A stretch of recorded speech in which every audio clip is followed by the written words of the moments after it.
Tööstusrevolutsiooni tulemusel osteti üha enam vabrikus toodetud ning üha vähem käsitööd 19. sajandi lõpul. Ja paraku ei olnud need vabrikutooted alati väga ilusad, väga esteetilised ja see tekitas uusromantikutes protesti. Ja niimoodi hakkas Suurbritannias levima Arts and Crafts Movement ehk kunsti- ja käsitöö liikumine. Nad tahtsid luua esemeid, mis ei oleks sellised klassikalised, klassitsistlikud ega eklektilised, et erinevatest stiilidest kokku pandud. Nad tahtsid teha lihtsaid, funktsionaalseid asju ja eeskujuks võeti keskaeg.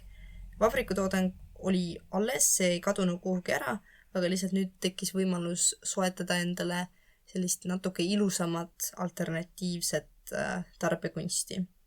Ja see sai alguse 1860. aastatel, aga oli populaarne peamiselt 1890 kuni 1910. Ja juugendlikule ornamentikale pani aluse üks Šotimaa arhitekt ja dekoraator, kes kujundas esimese säärase raamatu tiitellehe, mis on siis siin.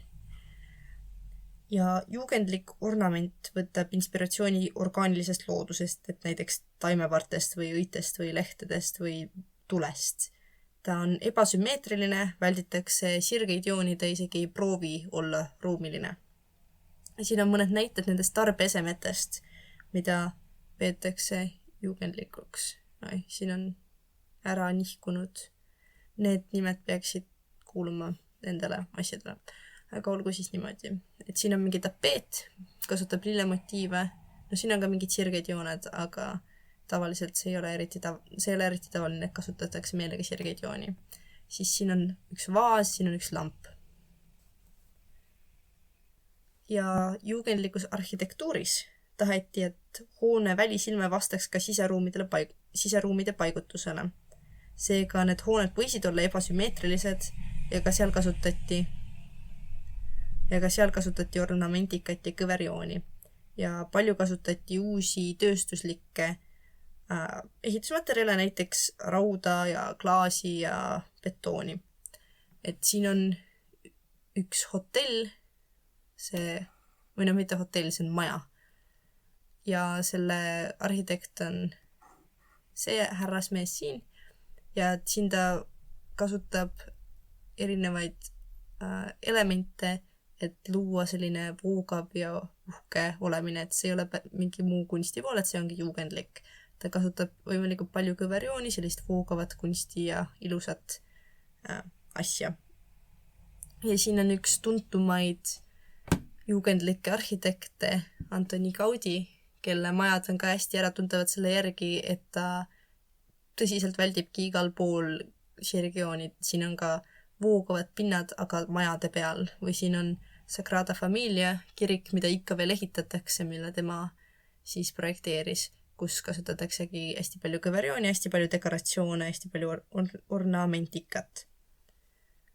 Kujutavas kunstis pidi pilt olema sisekujundusega seotud ja see ei võinud olla selline ruumiline ja värvid ei pidanud vastama tingimata reaalsusele ja selgelt piirjooned olid lubatud, seega need pildid olid sellised plakatlikud ja neid kasutati tihti ka raamatu illustratsioonides.